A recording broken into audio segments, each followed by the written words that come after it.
I had the pleasure of being here with my dear friend Ali Shahrouzi. I've known Ali since he was a little tiny kid. Probably 5 or 6. 5 or 6 years old, right? We grew up together. During the years that we used to start out to get to know each other, I used to be a painter. That's true. And the whole thing started out by one day I was sitting next to my grandfather. I remember him. Yeah.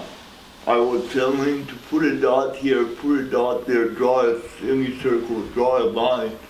And when he would ask me, what do I want to draw? And I would start yelling, saying, no, I don't want to tell you, because if I tell you, you probably start helping me out and draw it yourself. I see. So I wanted to keep the whole control of it myself.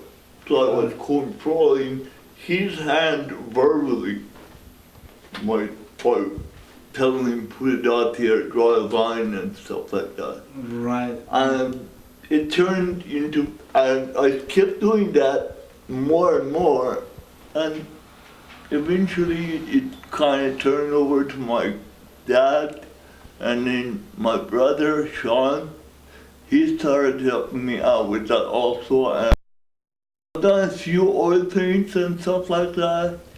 Meantime, I started to save some money and I bought my first really good camera for its own time when I was about 13, 14 years old. Okay. It was a 35mm Canon F1. Nice. Probably I remember people those, from the 70s know what that is. And that's how it finally was large enough for me to look through the camera.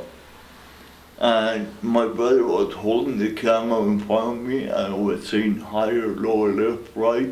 And when I had the composition the way I wanted to, I told him shoot and he would press the shutter for me. Right. And then just one thing led to another. Meantime, we moved to the US and I started to get to know a darkroom in UCSB, which was around the corner from our place back then. UC Santa Barbara. Yeah. Mm-hmm. And so it was an open to public darkroom ran by a Brooks student at the time, which was a photography school in Santa Barbara also, which I graduated from there later on after. Mm-hmm. I used to take like a list of questions to that Brooks student who was running the lab at the time. And he would answer it, and he taught me to do my first black and white print and my first color print in the darkroom, which was really fascinating at the time. It hasn't changed since.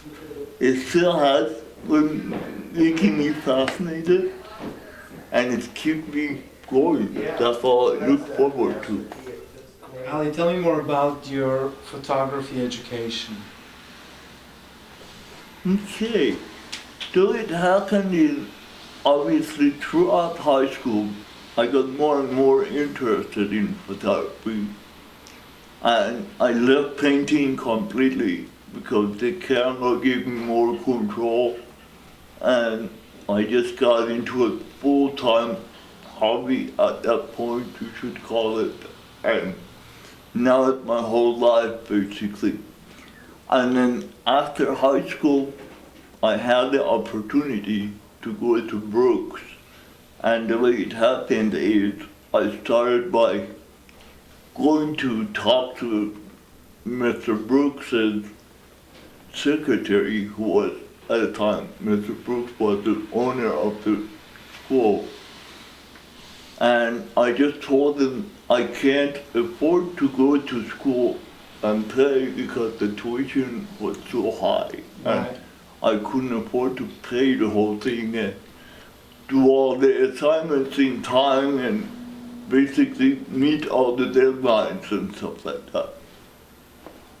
So they agreed that if I just go through this whole program on no tuition, no grade basis. Great. And I started doing that. And whenever I could grab the instructors in the hallway, just ask them questions and show them my work. I was doing all the assignments on my own and just getting feedback from the instructors whenever I could get them. And eventually, like, I had a few instructors who used my work as a sample for the next class that would come into the class.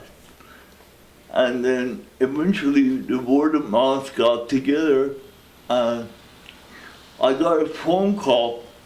Actually, Sean, my brother, received a phone call from Brooks, and I was like in the same room. I didn't know what was going on, and all of a sudden when he hung up, she said, "Well, guess what?" I'm like, "What is that?" That was Brooks' secretary saying that you did such a great job on your assignment throughout the 2.5 or 3 years. Now they want to have you participate in their graduation ceremony, which is next week. They want you to put up a grad show, and they want you to just graduate alongside with the rest of the students. So you got an honorary degree? Yeah. Congratulations. Yeah, exactly. That's great. So I couldn't believe it because that was interesting, because 2 nights before that at the dinner table, I was just telling my brother and my mom that I wish there was a way I could just have a piece of paper saying that I had done all these assignments and took all these classes, and just a signature of Mr. Brooks. And there he was calling me saying that he wanted to participate in the graduation ceremony. And get a degree. And So get did you say that you dreamed about it a few nights before? No, I was talking about You were it. talking about Yeah, it, I see. it was a dream come true, obviously. Exactly. But that was really interesting. It was really interesting. So, yeah, I put together a whole show over there. They gave me the wall, which I put together a show on there. And then they actually called me, and Sean helped me to go up on to get the degree. And at that moment, I got a standing ovation. All right. I couldn't believe it.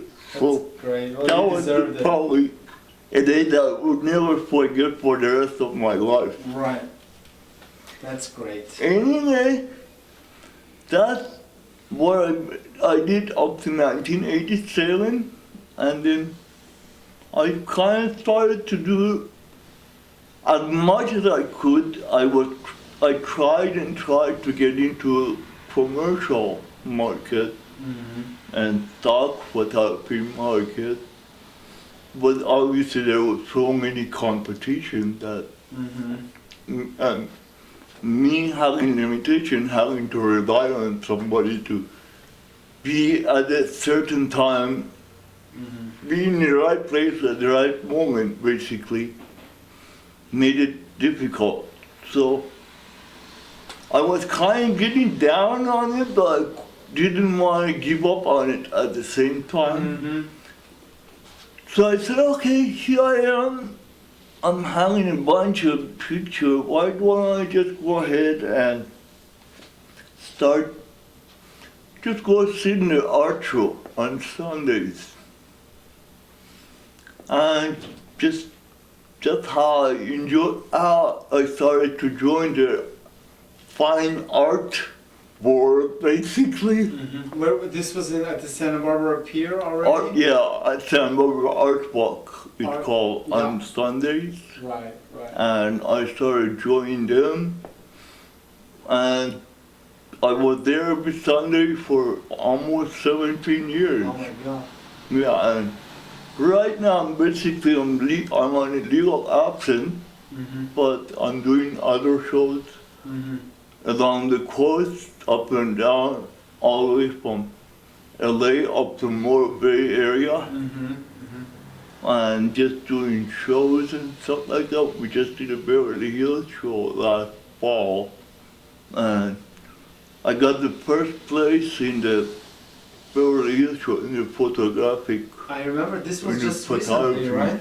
Yeah, A few months ago. that was like about 2 or 3 months ago, Mhm. and we just got that. So. Congratulations, that's great. And I did about 7 years of digital actually, and then I just got bored with it, so I just quit doing digital, went back to the darkroom. And I always had a passion for black and white photography, basically. Do you think there are many professional photographers who don't like digital, or do you think most of them do? I think, Artistic. I'm not talking about commercial. I think as far as commercial market, if you don't do digital, you're behind. Right. And it's not the issue whether you like it or not like Right. it. It's just that it's a tool practical. that we have to have. Right. It's like computer becoming like a microwave oven in the household nowadays, Right. basically. So Mm-hmm. What about artistic? what about what? Are more the great artistic photographers, others than yourself? I know a lot of them who are like going back and forth. Okay, they For use both example, digital there's like a and well-known black and white fine art photographer Mhm. who has a very large darkroom in Florida, and he's very well known. And he has his own gallery also. Mhm. Clyde Butcher is his name. Yeah. And he is doing both. He's doing 8x10 fine art black and white. He's shooting 8x10 camera. And I just saw he's starting to shoot digital as well. Mm-hmm. So what is it that you can do in the darkroom that you can't accomplish digitally? It goes beyond word. Difficult to explain. It's like the moment you put that paper in the tray of developer, it's just so fascinating, it's so relaxing. Right. To me, it's like taking a shot of cognac or getting a shot of insulin or whatever you want to describe it. Oh God, yeah, it's beyond description. It's like a moment of creation, right? Exactly. And then I compared darkroom print black and white to digital print black and white. It's completely different. They look different. To an average person, black and white is black and white. But when you compare it side by side, it's really fascinating to see that even though they came so far with digital, they give you so much more flexibility in digital, but they use the reproduction of the gradation. Right. From black to highlights. Yeah. It's amazing the amount of gradation, the soft, subtle gradation that you get out of black and white in the darkroom. Mm-hmm. I can imagine. Yeah, and actually at the art show, at the Beverly Hills art show, the other photographers were telling me that you're not a competition to us, you're just in a different rank when they saw my work, when they saw me winning the first prize. And that was interesting because like 2 shows before that, which was the first time I was going in the Beverly Hills art show, I won the second prize. Mm-hmm. And then 2 shows after, I won the first prize. And Great job. yeah. That's great. Some people are really fascinated by seeing only black and white or monochrome print versus color print. And some like it, some they're like saying, why are you limiting yourself from all the beautiful color? And the answer is, it's not limitation, it's just I enjoy challenge. And when you see a color, let's say green grass on the hills and blue sky and blue ocean with red flowers all over the place or yellow flowers all over the place. Anybody who has an iPhone these days, they can reproduce that with an iPhone. Right. Or any digital Or camera. Android or digital camera. When you shoot the film, first of all, you have, especially with a large format camera, you only have one or two frames to bracket, or which means you increase or decrease the exposure, and that's it. You only have one chance to make it. And the next thing is you have to learn like how all the colors were produced in grays, in different shades of grays. I see. Ahead of time you have to kind of predict what color filter should I use on the camera to make it look the way I want on the print. Got it. In the darkroom. Interesting. So, or if it's going to be used for reproduction down the line, what's the range that's going to be? Color, and right now I'm not really doing color anymore. I have some. But I've done color.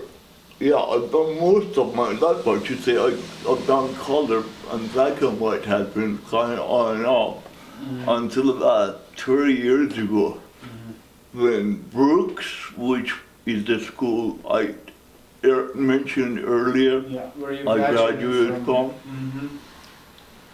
they decided to close down the darkroom, and they were, I actually heard from one of my friends saying that they're trying to get rid of the 8x10 enlarger. And that thing is huge. It's like, it's about probably 9.5 feet tall. Wow. And about, like it has a huge large head on it, and it's humongous. Almost as big as a car, basically. And my buddy told me they're having a hard time finding a place for that thing and nobody wants it. So I called them up, I said, if nobody wants it, I'll take it. And at that point, the show at the art walk was kind of dying off. And unfortunately, the art show at the Santa Barbara Art Walk is not what it used to be. So, and there's a lot of construction going on now, so I took a leave of absence for a couple of years. And I don't know if I'm going to go back to it. We'll see. Time will tell. Right. What about the machine from Brooks? You're gonna get that? Yeah, that's how I got into black and white. So you got that from? Yeah, I got that from. You went to mom and said, "Mom, I Yeah, exactly. I went and picked it up. It was a 2-day trip back and forth between the darkroom at Brooks and my studio, but we did it thanks to two of my assistants. One of my assistants was at the time, she was a little short girl who was like in her 20s, but she was really small physically, but really strong person.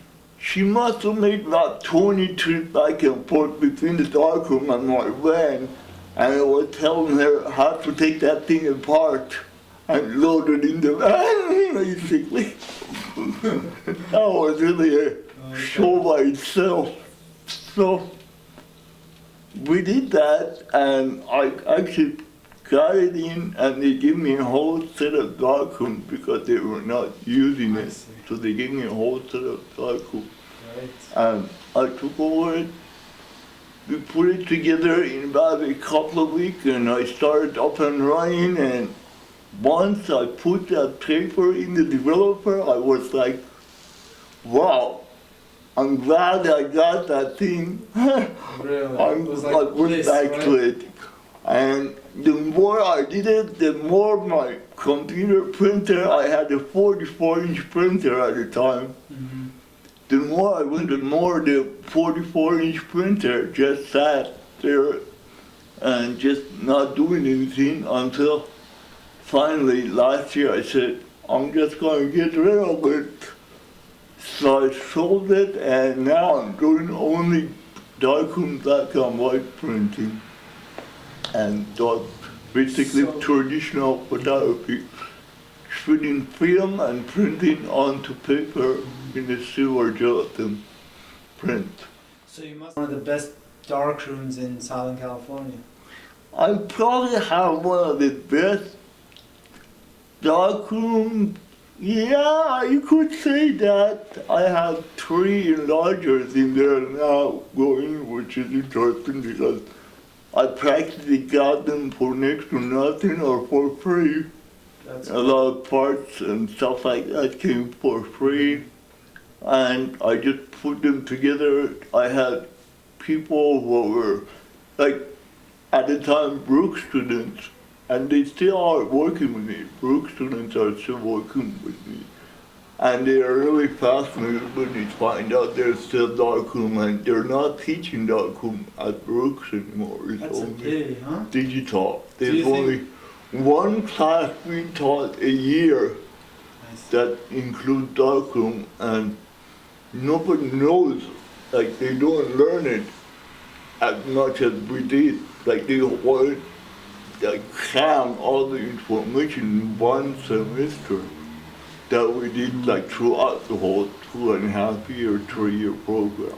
I would say it's a pity as far as dying art. I don't think it's going to die anytime soon Okay. because I've been following up on that a lot, especially black and white.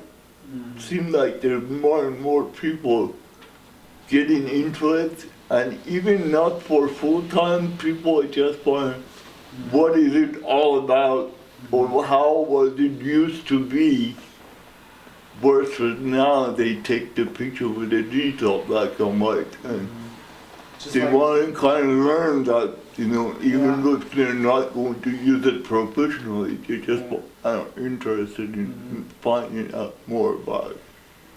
it seems to me like it could be some of these recycled things, like one of these cycling things, where, like, for example, the suits that were now, it looks like from some decades ago.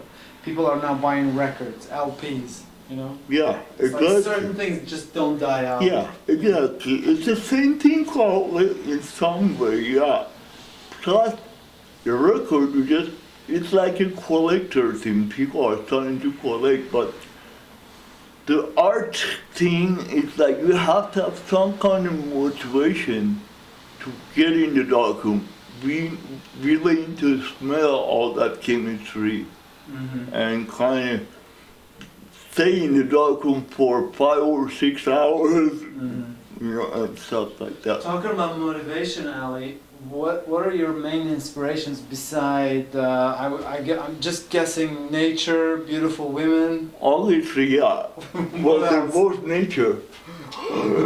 That's true. Beautiful women and landscape. That's part of nature. And, yeah, and all the beautiful flowers, they're all nature to me. That's true. So, yeah, I see. So you get most of your inspiration from nature, you would say? I do get a lot of inspiration from nature because I've always been into it, and the next thing is the most practical thing for me to do because it doesn't move and I don't need to do action Mm-hmm. or worry about getting tomorrow tired or anything like that. Mm-hmm. However, I have done model work in the past in the color while I was doing color work, and now I'm planning to do some figure work, like high fine art work in the black and white area with models, like possibly nude or semi-nude Mm-hmm. stuff and things like that, basically. Sounds good. If you need a cameraman, let me know.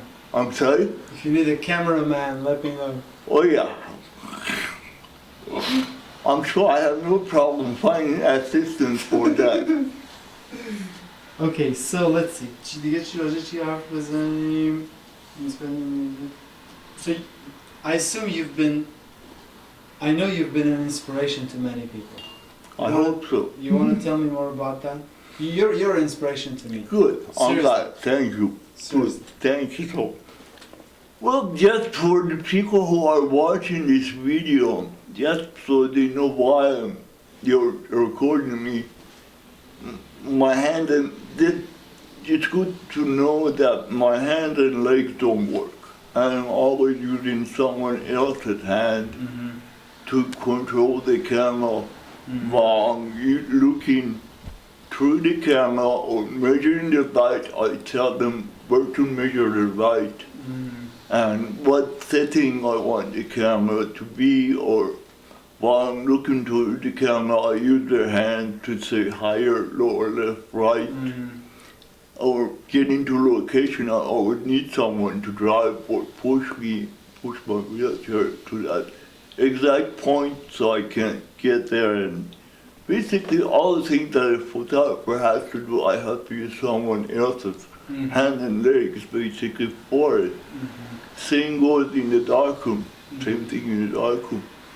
And what's interesting, I had more than one person who were like with zero knowledge of photography and zero knowledge of darkroom work.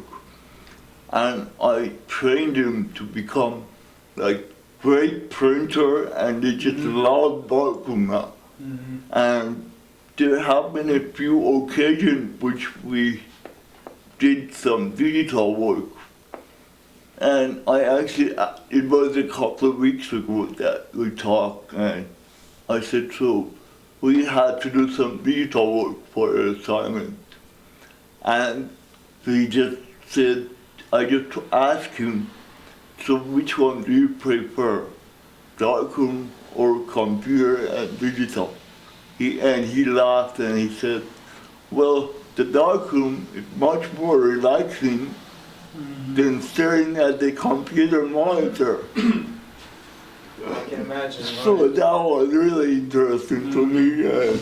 He's the guy who had never owned a camera, and he never done any kind of photography or any kind of darkroom work at all.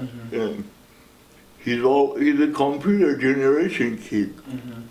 And now he's been fascinated with the darkroom, and every time we do darkroom together with him, he enjoys it. I would say probably being my assistant, he enjoys it as much as I do. Probably just staying there and just taking orders from me, taking directions, I should say, not orders. Right. Probably.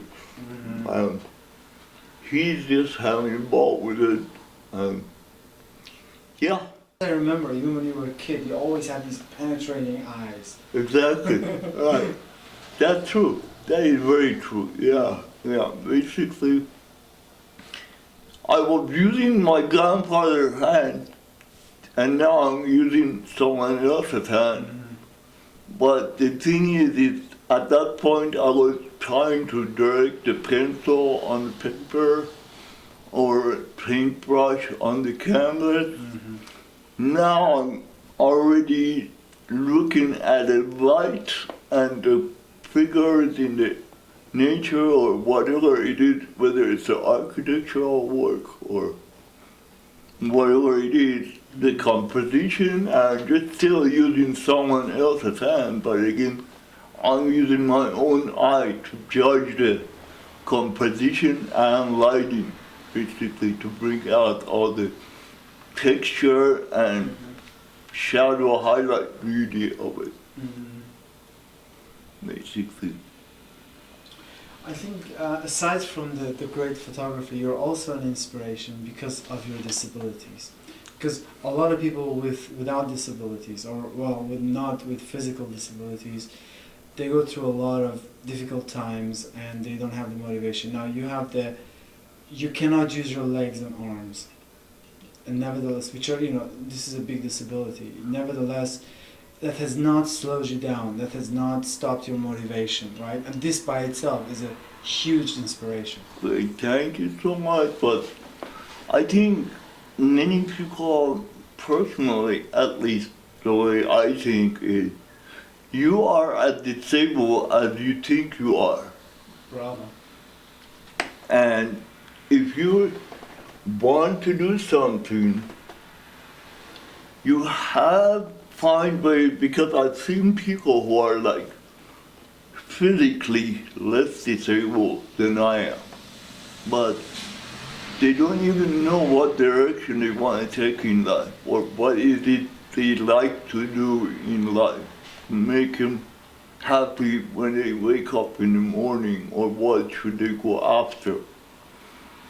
And you know, you should think about all the things. You should not take your health and your abilities for granted, and basically stay focused on something that you really think that makes you feel good and enjoy.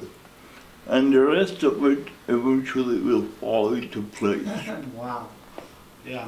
Whether you like it or not. That's a very wise saying. It's like it's realistic. You gotta look at it realistically. The rest of it just, it's like a jigsaw puzzle.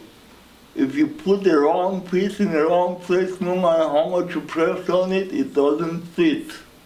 But once you find the right piece, it fits like a hot knife in the butter, basically. We used to do jigsaw puzzles together, you remember? I used to do a lot of jigsaw puzzles. I love them. I actually have a few of them. I don't have time to put it together anymore. I know. I mean, life is a jigsaw puzzle itself now. No, I say that again. I said the whole life is a jigsaw puzzle now. Mm-hmm. It just, you just have to find a way around it now. Mm-hmm. That's very wise. The message for me, I think this whole video was probably a good message to everybody, and just follow your heart, do what you think you like and you love to do. Don't give up. If one thing didn't work out, it doesn't mean it's the end of the world. Maybe it wasn't supposed to be that way, or you just have to keep trying and trying until you find the right point to hit the target. And don't give up that easy. Just keep going. Keep on going. And even if there's one day of your life left, it makes you feel good when you take the last breath. You say, I at least tried. Instead of saying, I wish I tried that. I have a friend who's a nurse, and she was telling me recently that she's seen a lot of people who die. Right. And the common theme among them is, I wish I would have done this. Right. Or I have so many incomplete things. Exactly. About 20 years ago, I had a hip operation, and I almost, because of the things that didn't go the way they should have gone in the operation, I almost got to the point which I think I was very near to that point. And at that moment, I said to myself, if I recover again, I'm not going to say, I wish I've done that. I'm going to do as many things as possible, whatever I like to do to make myself feel good, and don't want to regret it anymore. So that's what I've been doing a lot of time, and I should say the whole time. And I don't know what's left of it, but that's what I think, that's what it should be. Yeah. You never know what's left of it. It could be another second, it could be a year or two, it could be another 10 years. And that goes for everybody. You know, Absolutely. Death is always around the corner. But it's exactly. a subject which is considered morbid, considered something you should not even think about. But it's Exactly. important to live with death. No, you gotta think about it. I mean, it's not something that none of us can run away from it realistically. Sooner or later, it's our turn. When you look at the history, there's more dead people than there's live people. So, Exactly. you know, we're gonna join them sooner or later, Yeah. but It's part of Which- life, right? yeah. It's part of the whole process. it's of, up to you whether you Mhm. do the things that you want to do, and when it's time to go, you say, great, I had a great life, now I'm going to, if there's the other side that they say there is, I'm going to check that out now. I mean, instead of saying, I wish I had done that. Mhm. It seems to be that this jigsaw puzzle involves three major pieces: life, death, and love. Yeah, exactly. Exactly.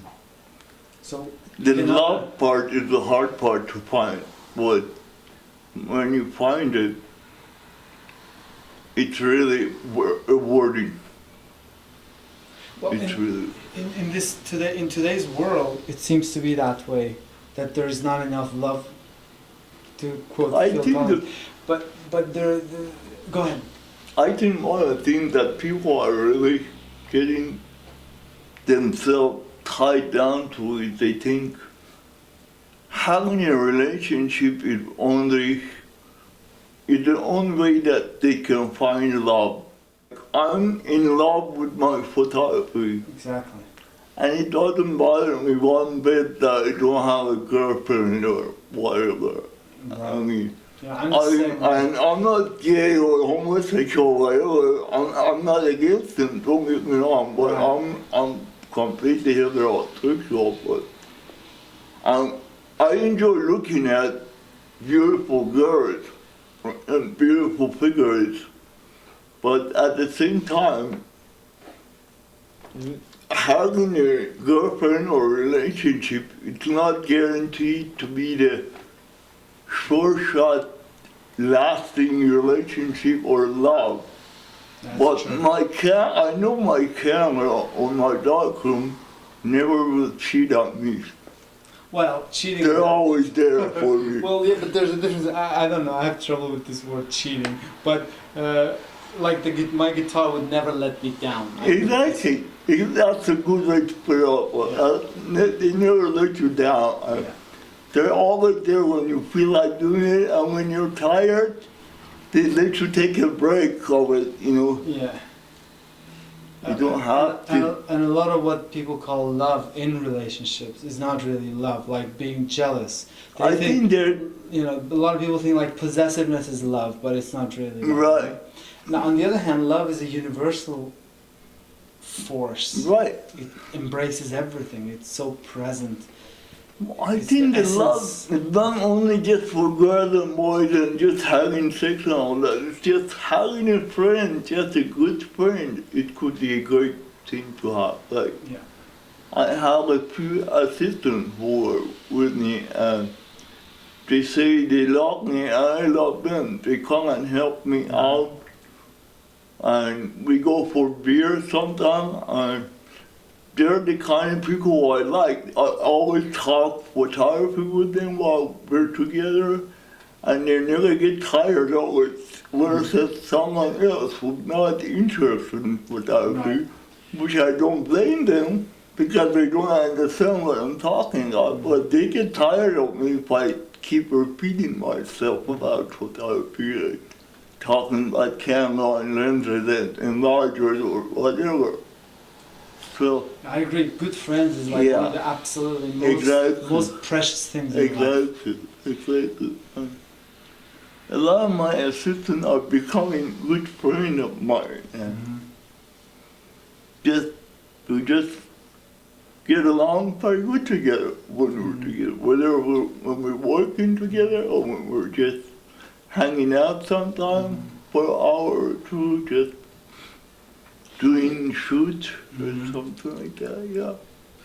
Just since we're on a philosophical channel here, love itself doesn't even require an object. In the sense of you could be walking down the path and listening to the birds, you're inwardly very quiet. And there's just feeling of love. You could be in a busy street in the middle of New York City and you could feel there's love. Love is something which embraces everything. Even some scriptures talk about love being God, God being love. Right. It's a very, very universal thing.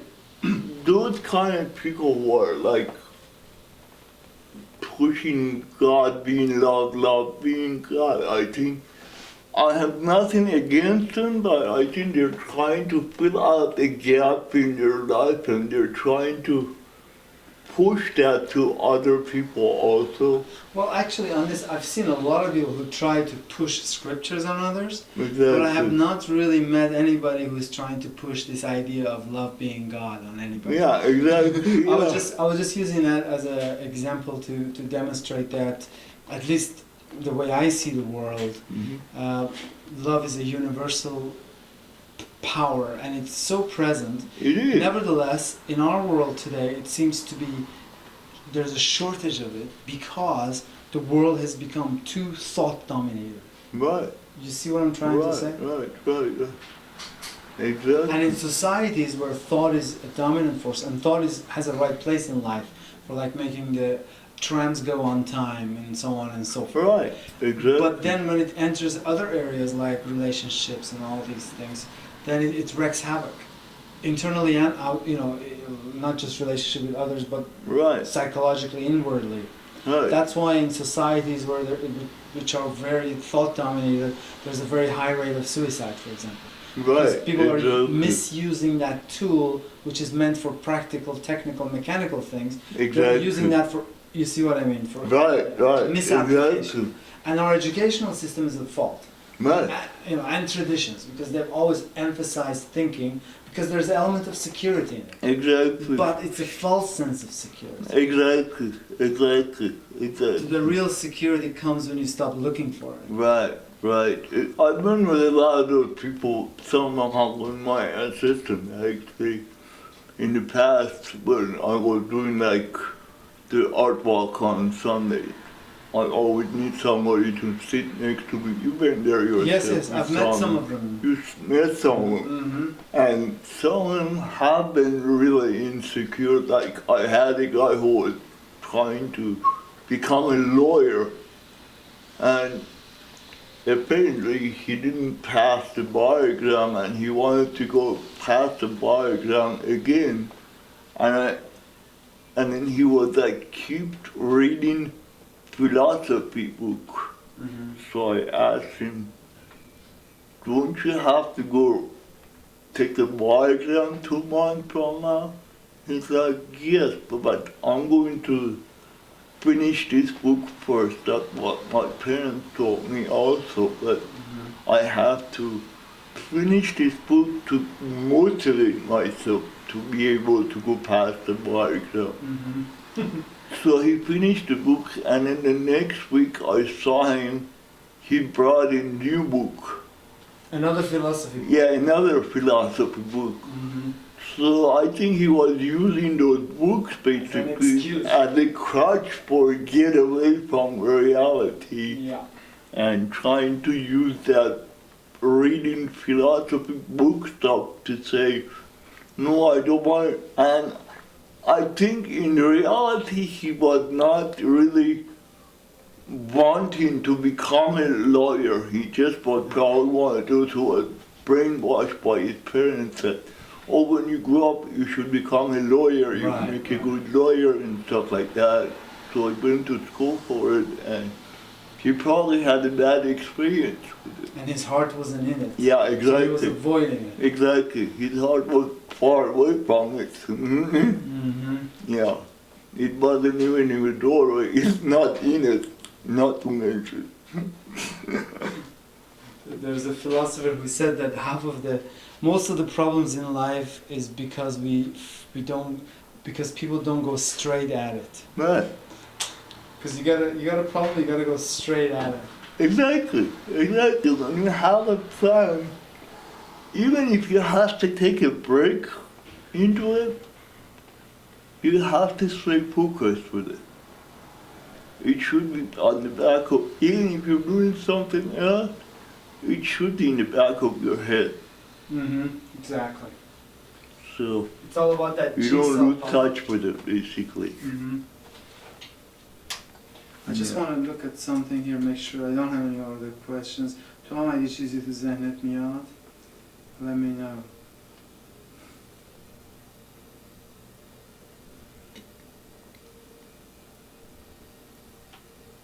I was looking at your website today to see if I missed something else, but now I have to find it.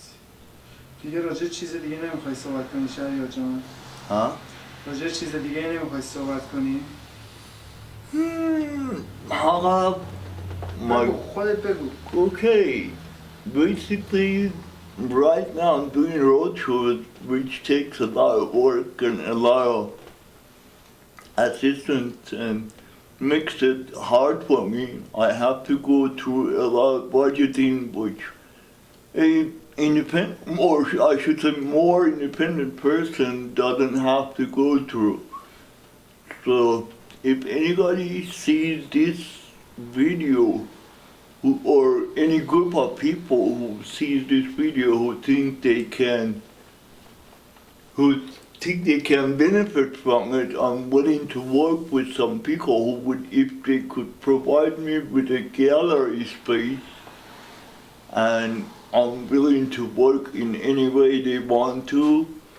And many people have been asking me if I have a book of my work, and unfortunately a book costs more than I can afford right now at this point. However, it's in my head, and I'm just hoping to find someone who can sponsor me for both the book and the gallery. It doesn't have to be the same person or a single person. So it could be thousands and thousands of people who could just, if they want to sponsor me in any way they could. So these would be galleries for doing exhibitions? I'm sorry? Are these galleries for doing exhibitions? Yes, the galleries to do exhibition, because doing an exhibition in a gallery is much more practical. There's no wind. And by the beach. Yeah, exactly. So your prints and frames stay clean. Number one. Number two is usually gallery exhibition lasts 1 month or 2 months, versus the roadshow has to go up like Saturday morning and then come down Sunday night. And for that, it kind of makes it a lot harder to find assistants who would help me out. And if somebody wants to order your work, your prints? If anybody would like to order my print, or if they don't like to order my print, if they like to see my work even, they can go to alishahrouzi.com. Okay. ALISHAHROUZI.com. AliShahrouzi.com in lowercase. Yes, they're all in lowercase. And you could punch in my name under Google or Yahoo, and you will see a lot of articles or feedback that people who bought print from me, they left on different forums and different articles that have been done on me in different magazines and publications about me. Or I have done some articles for the magazines which they used, which was like how-to articles and basically those kind of stuff. I have one of your works in my home and I absolutely love it. Great. It's like the I'm glad you love it. Keep loving it and pass on the love to other people. Absolutely. That's what we need more of in this world. Great. Okay, great. Thanks, Ali. Any other messages? Thank you so much. Any other Best of last luck words? to everybody in whatever they love to do. Thank you. Take care and just go for it. Thank you very much. Thank you. Great talking with you. It's been a Good luck. pleasure. Thank you. Thank you.